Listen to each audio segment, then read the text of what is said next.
Hello and welcome to Zimstate Media. Zimbabwe celebrates its independence from 1980 with the main events in Matabeleland South Mapisa Stadium, themed around unity and development toward Vision 2030.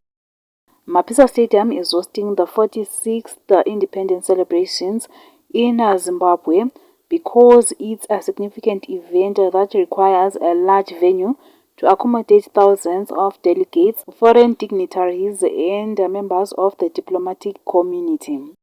The stadium was specifically renovated for this occasion, transforming a barren and uneven sketch of land into a multi-purpose stadium with modern facilities, including a football pitch, athletics track, and seating for over 5,000 spectators.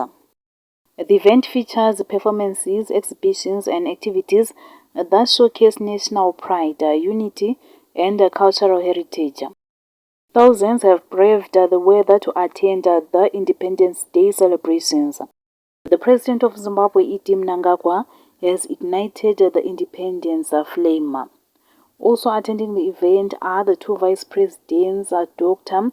Constantino Chiwenga, his wife, and Kebo Mohadi, together with other senior government officials.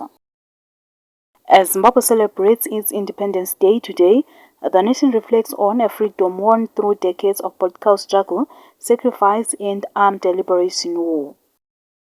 Independence was formally attained on 18 April 1980 after the Lancaster House Agreement was signed in London on 21 December 1979, ending the Rhodesian conflict and paving the way for international supervised elections held in February 1980. For more stories, please do like and subscribe.